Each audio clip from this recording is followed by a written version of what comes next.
여호수아서 2장 8절부터 14절까지 한 절씩 교독하겠습니다.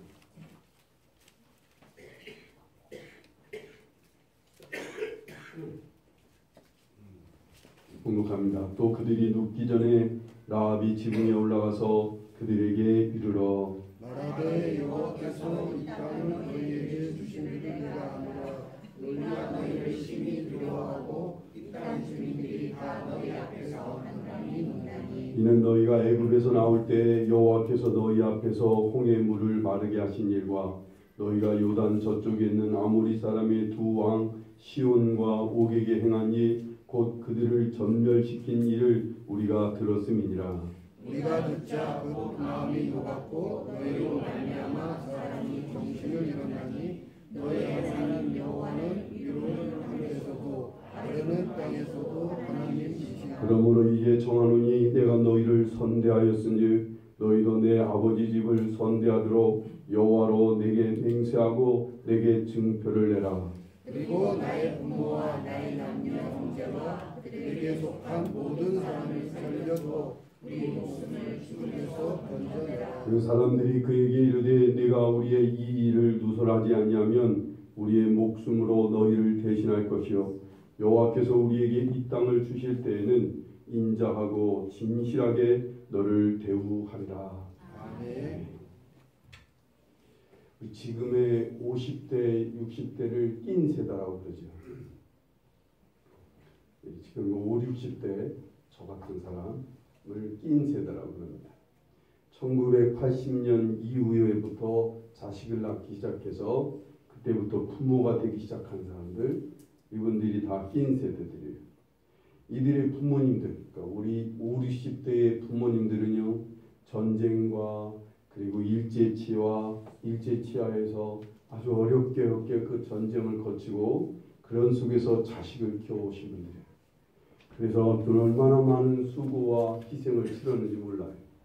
가난 속에서 경쟁사회 속에서 자녀들을 키워내려고 자녀들에게 막 아침서부터 도시락을 2개, 3개를 싸고 그리고 또한 땅 팔고 소 팔고 그래가며 자식들을 교육시키고 정말 피땀을 흘려서 일하면서 자식을 키워내는 부모님들입니다. 그래서 이 세대, 이 5, 60대 세대들에게 부모 공경은요, 그런 부모님을 편하게, 그런 부모님을 잘 먹고 잘 사시도록 잘 모시는 거, 깍듯이 섬기는 게 그게 부모의 공경이라고 알고 있어요. 그걸 당연하게 여기고 있고요. 그렇게 부모를 공경하려고 해요. 대부분의 5, 60대들은요. 하지만 이 5, 60대들의 자녀들, 이제 한국 경제 부흥기에 태어난 사람들이죠. 이 자녀들, 1980년도, 90년도가 우리 한국 경제 부흥이 아주 크게 일어났던 세대에 그때 태어난 이 세대들이요. 이런 사람들은 부모 크면서 도시락을 싸들고 다니기보다는 학교 급식을 먹고 교복도 자율하고 여러 문물의 발전을 경험하면서 여러 가지 혜택을 많이 받고 자란 세대예요. 5, 60대들하고 비교하면 비교가 안 돼요. 그 중에는 라면만 먹고 자란 사람도 있을 수 있어요. 근데 5, 60대는 라면도 구경을 못하고 자랐다니까. 어쨌든 이러한 세대들은 무엇보다도 부모들의 헌신적인 돌봄 속에서 그래도 살았습니다. 극성스러울 만큼 부모님들이 정말 잘 먹이고 잘 입히고 편하게 공부하게 만들고 그러면서 그 어느 때보다도 극심한 경쟁 속에서 자라야만 됐어요. 그래서 자기만 챙기기도 정말 어렵게 됩니다. 경쟁이 심해지다 보니까 취직도 어렵게 되고요. 가정도 정말 어떻게 꾸며야 되는지 여러 가지 어려움이 많아요. 예전의 가정과 틀립니다. 요즘에 남녀 사이의 문제 이런 것들이 많이 부딪혀서 한참 과도기잖아요. 이런 일들이 부딪히다 보니까 가정도 만만치도 않습니다. 자식들은 경쟁 속에서 보내기 전에 자식들을 경쟁력 있는 자식으로 키워야 하기 때문에 오늘 이 세대들은 자녀 교육하는 게 그 어느 때보다도 큰 일입니다. 그 어느 때보다도 힘들게 자녀를 교육해야만 됩니다. 이들에게 자식들은 잘하면요 이들은 자식들이 잘만 커져서 자기들끼리 잘 살아주면 그것이 다행인 거예요. 근데 그게 잘 안 되면 그 자녀들은 부모 밑에 있어야 돼요. 부모가 끼고 살아야 되는 거예요. 하지만 이런 세대들, 이 자식들은 또한 결혼을 해도 부모가 계속 돌봐야 되는 자식들이 많아요. 이 1980년도 이후에 태어난 자녀들은 그 자식들이 바로 그렇게 살아요. 그렇게 자식들을 돌보는 일들이 많아요. 이런 사람들에게, 이런 자녀들에게 부모 공경이라는 게 뭘까요? 이런 자녀들에게 부모 공경은 뭘까요? 지금의 30, 40대에게 부모의 공경은 50, 60대들이 생각하는 부모 공경하고 또 다를 거예요. 50, 60대의 사람들은 자신들이 했던 대로 부모 공경, 자신들이 부모를 공경한 것처럼 자기 자녀들에게도 그렇게 부모 공경을 받고 싶지만 어디 그렇습니까? 요즘에 이 30, 40대의 자녀들은 너무나 다른 사고를 가지고 태어나서 다른 사고 속에서 자라왔습니다. 그래서 오늘 이 30, 40대의 젊은 자녀들을 보면서 50, 60대의 부모들은 실망도 하다가 체념을 하다가 이제는 오히려 그냥 자녀들로 인해서 다시 걱정하는 그런 시간이 와요. 다만 부모를 공경은 뒤로 하고 자녀들이라도 그냥 결혼하고 지들 편하게 잘 살아주는 게 이게 부모한테 효도하는 거라고 많은 사람들이 그렇게 생각해요. 요즘 50, 60대들이 자식들이 부모 공경하는 거 바라지도 않습니다. 같이 사는 거 기대도 안 합니다. 그냥 지들끼리 자식 잘 낳고 잘 살아주는 것만 해도 너무나 크게 고마워하는 게 이게 50, 60대들이 생각하는 거예요. 50, 60대들은 부모를 그렇게 하지 않았어요. 열심히 부모를 받들었거든요. 그런데 50, 60대들의 자녀들한테는 그렇게 받들어 달기를 기대할 수가 없는 시대가 됐어요. 너무 힘들게 살아요. 지금. 참 어렵지요.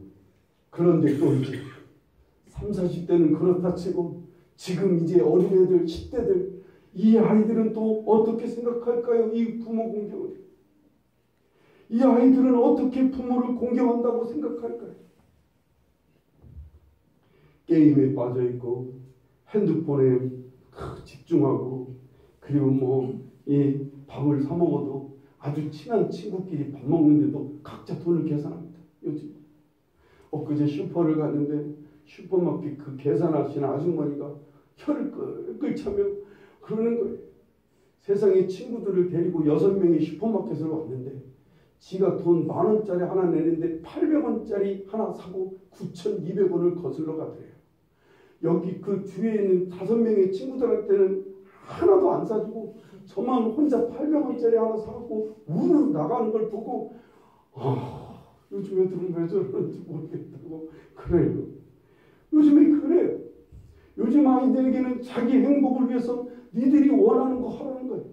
지들이 원하는 거, 지들이 하고 싶은 일을 마음껏 하는 게 행복한 일이라고 가르치고 있고 그렇게 생각하고 있어요. 그런데 이런 세대들에게 부모 공경이란 건 어떻게 하는 걸까요?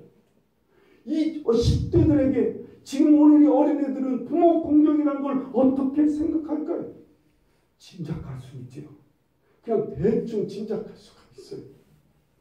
제가 인터넷을 보다가 재미있는 동시 어떤 아이가 시를 하나 쓴 거를 봤어요. 신의 한수라 그렇게 쓴 시인데 제가 잠깐 읽어볼게요. 어린이날에 엄마 아빠는 피곤하다고 피자 한 판 사주고 대충 떼었다. 어버이날에도 엄마 아빠 사랑해요 오래오래 사세요 라고 카드에 적고 대충 떼었다.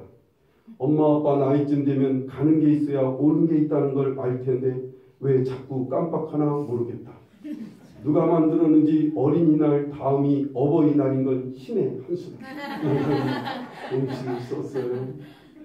요즘 아이들이 그렇습니다. 주는 게 있어야 자기도 돌려받는 게 돌려준다는 거예요. 어린이날 자기한테 얼만큼 했느냐에 따라서 어버이날 자기 부모한테 하겠다는 거예요. 그런 이 세대들이 부모 공경이라는 게 어떻게 하는 걸까 이 아이들이. 어떻게 이 아이들에게 부모 공경을 가르쳐야 될까요? 이 아이들은 어떻게 하는 게 부모 공경이라고 배우고 있을까요? 하나님께서요 이 모든 세대들을 향해서 뭐라고 말씀하셔요? 내 부모를 공경하라 라고 말씀합니다. 5, 60대건 3, 40대건 지금 10대들이건 20대들이건 지금 어린아이들건 모두에게 하나님은 내 부모를 공경하라 라고 말씀하십니다. 그런데 이제 각자 이 말씀을 적용하는데 5, 60대와 3, 40대와 10대, 20대들 이들은 이 부모 공경을 어떻게 할까요? 어떻게 하라고 하실까요? 어떻게 하기를 원하실까요? 주님께서 이 우리 모두에게 어떤 말씀을 주실지 저도 참 궁금했어요. 그래서 기다렸어요. 이 어버이 주일에 10대, 20대, 30대, 40대, 50대, 60대 이 모두에게 하나님은 뭐라고 말씀하실까 기다리다가 떠오른 말씀이 오늘 본문 말씀입니다. 하나님께서 뭐라고 어떻게 부모를 공경하기를 원하신지 오늘 말씀을 보면서 상고하다가 참 귀한 것을 깨닫게 됐습니다. 오늘 본문의 내용은 이런 거예요. 이스라엘 백성이 가나안 땅으로 입성했어요. 40년 동안 광야 생활하다가 40년 만에 가나안 땅에 입성해서 처음 맞이한 성이 여리고성이에요. 근데 하필이면 이 여리고성은 산 위에 있어요. 산이라고 해봐야 우리는 막 높은 모락산 정도도 아니에요. 이스라엘 가보면 여기 앞에 있는 고레산 정도의 그런 고레산이 또 어딘지 알아야지. 그냥 조그만 동산입니다. 그 동산 위에 세워진 성입니다. 그런데도 성이 그래도 약간 높은 데 서 있는 성이라 상당히 공격하기가 어려운 성입니다. 그런데 이 여리고성 사람들이 이스라엘 백성들이 온다는 얘기를 듣고 성문을 다 잠가버리고 출입도 안 하고 꽉 묶어놓고는 그리고는 절대 싸움에 응하지를 않는 거예요. 이스라엘 백성들이 이 성을 점령해야 되겠는데 점령할 수가 없는 거예요. 그래서 먼저 이스라엘 지도자인 여호수아가 정탐꾼 2명을 이 여리고성에 보내는 거예요. 정탐꾼 2명이 여리고성에 갔는데 그 여리고성 사람들이 지금 잔뜩 긴장하며 낯선 사람이 누구 오나 지금 그러고 있는데 정탐꾼 2명이 들어가니까 여지없이 걸리는 거잖아요. 저 이스라엘 정탐꾼이 왔다고 막 잡으러 다니는데 이 정탐꾼 2명이 어디 집으로 숨어 들어갔냐면 그 여리고성에서 기생이라고 하는 기생일을 하는 라합의 집에 숨어 들어갑니다.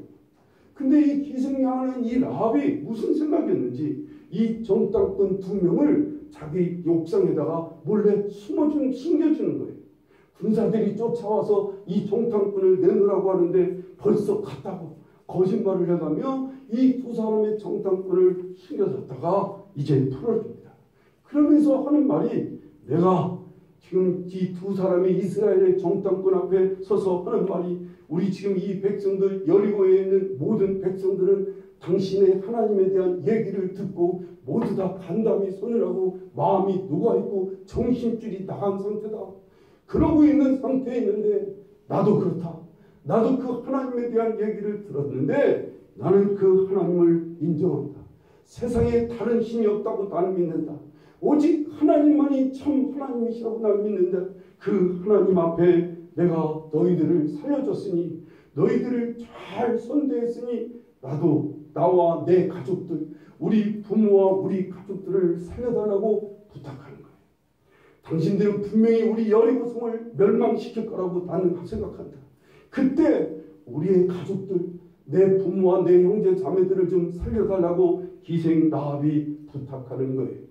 이 얘기를 듣고 이 두 정탐꾼이 우리를 무사히 풀려나가게만 해준다면 그렇다면 좋다. 너네 집에 빨간 천을 내려놔라. 그러면 그 빨간 천이 있는 너희 집만은 절대로 공격하지 않겠다. 너희 집안에 있는 누구든 아무도 죽지 않을 것이라 그렇게 약속을 합니다. 그렇게 해서 정탐꾼이 돌아가는 거예요. 그래서 기생 라합의 집은 그 부모와 그 자녀들은 다 여리고가 다 망해가고 한 사람도 살아있는 생명은 하나도 없이 다 죽게 만듭니다. 그 죽음의 속에서 이 기생 라합의 가족들 부모와 형제와 같이 자기 가족들만은 살아나게 된다는 게 오늘 본문 말씀이에요. 여기 이 라합은 기생이었습니다. 기생이 뭐 예전 우리나라는 술을 파는 사람이지만 그 당시에 기생은 몸을 파는 여자였어요. 이 몸을 파는 사람은 가장 직업 중에서 가장 부정한 직업이죠. 가장 더러운 직업을 가진 사람입니다. 그런데 하나님께서는 이 지혜에 대해서 이런 방법 언급하시지 않아요. 이 라합이 기생이라는 것에 대해서 하나님은 이런 방법 거기에 대해서 가타부터 말씀하시지 않아요. 이스라엘 백성들 누구도 마찬가지예요.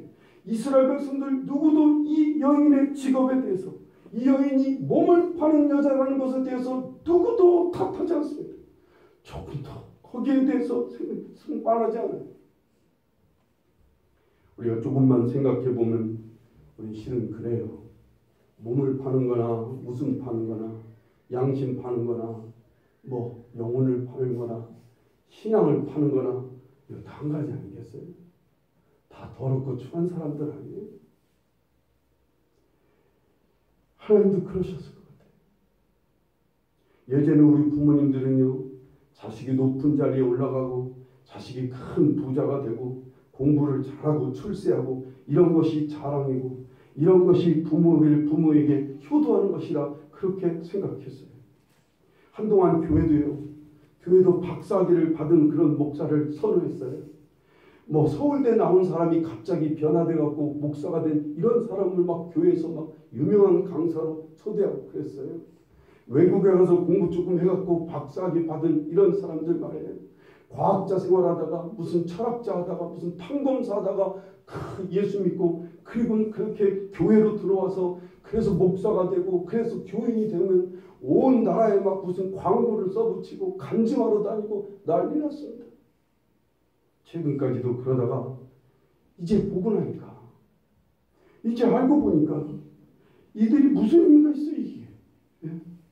그게 무슨 의미가 있냐. 하나님께서는요, 국무총리가 된 요셉, 국무총리가 된 다니엘, 하나님 자랑스러워하시지 않았어요. 목동생활하다가 왕이 된 다윗이 있어요. 여러분, 오늘날로 말하면 대재벌쯤 되는 욥이라는 사람이 있어요. 하나님은 이런 사람들이 가진 외모 때문에 전혀 이런 사람들을 자랑스러워하지 않았어요.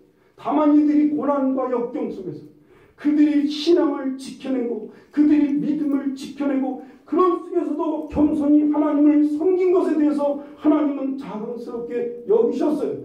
마찬가지 기생도 마찬가지예요. 그의 직업, 그가 몸을 파는 일을 하나님 전혀 상관하지 않았어요. 우리도 여기에 대해서 눈을 좀 떠야 돼요.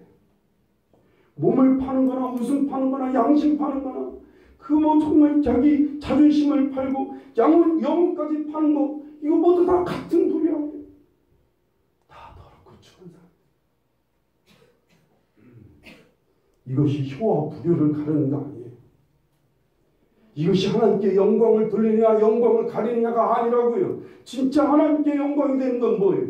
그들이 어떤 직업을 가진 사람이든 그들이 어떤 사람이었든 하나님 그거 상관하지 않으세요. 이제 하나님을 섬기고 이제 하나님에 대한 믿음을 지켜내며 그 어려움과 역경 속에서도 끝까지 변함없이 하나님을 섬기는 것에 대해서 하나님은 자랑스러워하세요.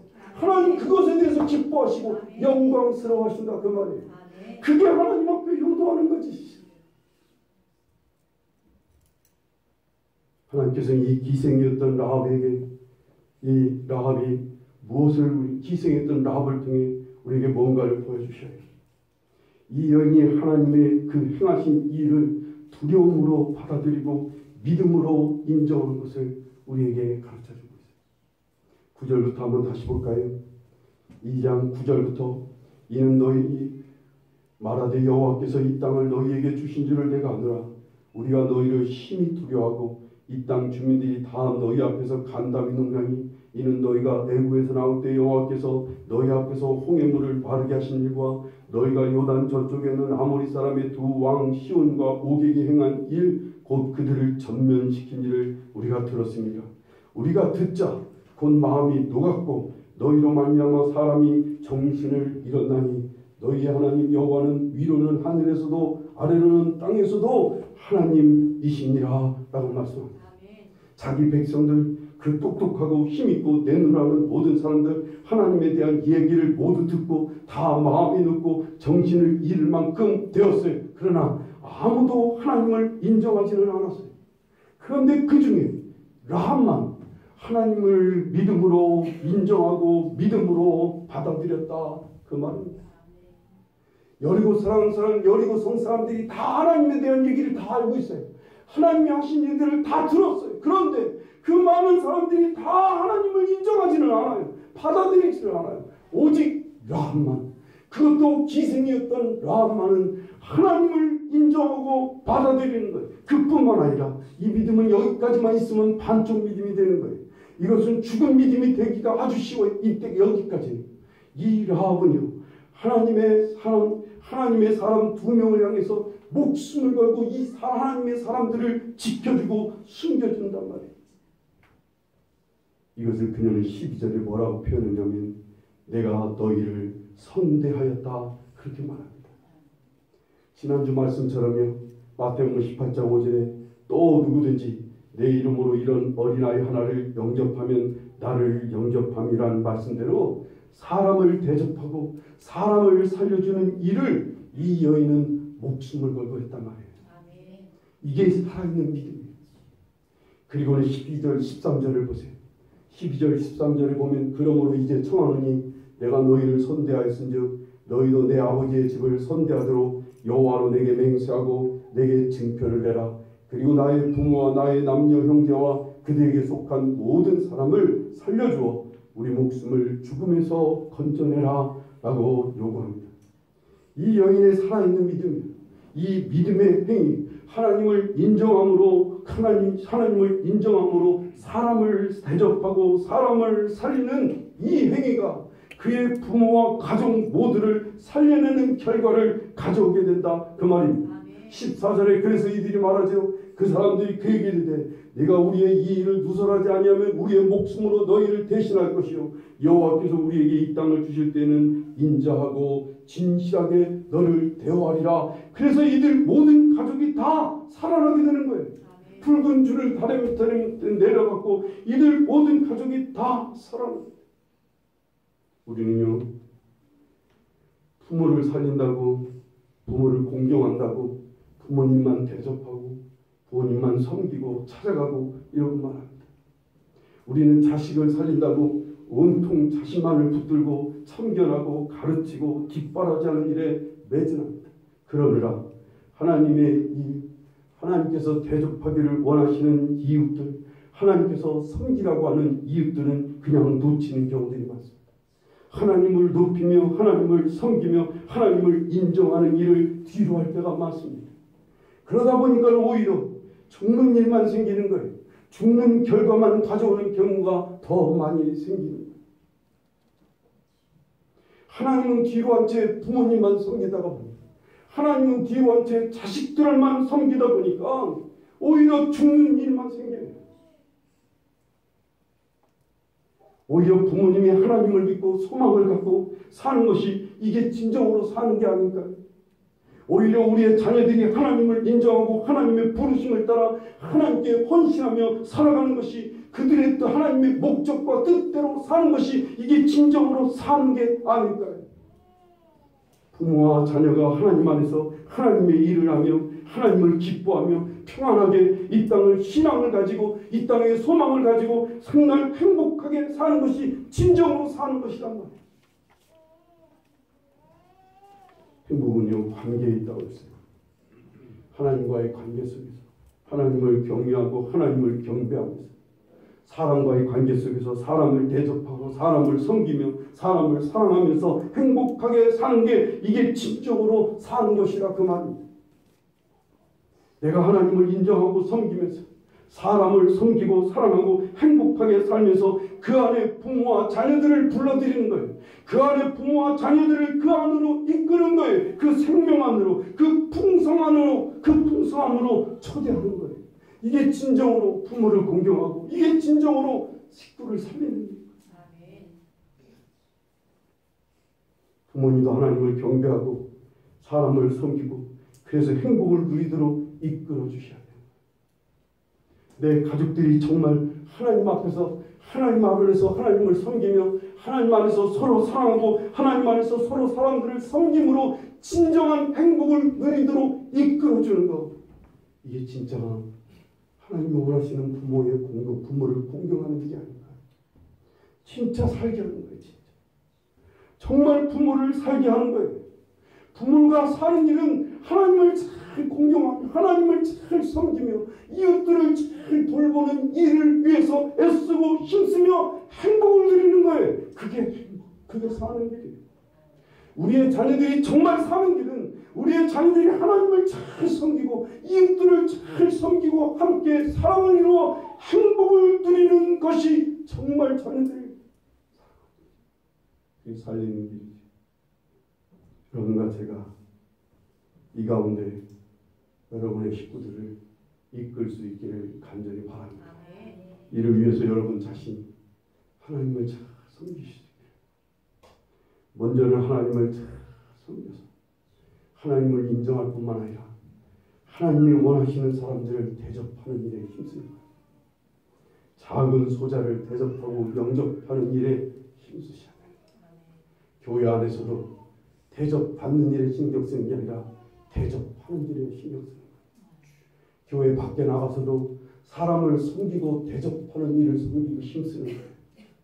그때 행복해요. 그때 행복하다고요. 이 행복 속에 자녀들과 부모님을 그 안에 두라고. 정말 짜증나고 힘든 속에 그저 오만상 찌푸려가며 부모님을 만나서 마지못해 음식 한 끼 사주는 거, 그게 부모 공경이 아니라고요. 자기는 정말 불행하게 살면서 자식들한테 매진하고 자녀들을 막 훈계하며 책망하며 자녀를 조종하면서 키우는 게 자녀를 사랑하는 게 아니라 그냥 내가 하나님 잘 섬기고 내가 이웃을 잘 섬기고 사랑하며 내가 행복한 거예요. 내가 이 행복함 속에 내 가족들을 이끌어드리는 거예요. 내가 행복해야 가족들을 살리죠. 내가 하나님을 잘 섬겨야 우리 부모가 살지요. 내가 하나님을 잘 섬기고 이웃을 잘 섬겨야 자녀들이 살지요. 그러니까 가족들을 잘 이끄셔서 여러분과 제가 진정으로 부모를 공경하고 진정으로 여러분의 가족을 살리는 그런 삶이 신앙인이 될 수 있기를 간절히 축원합니다. 기도하시겠습니다.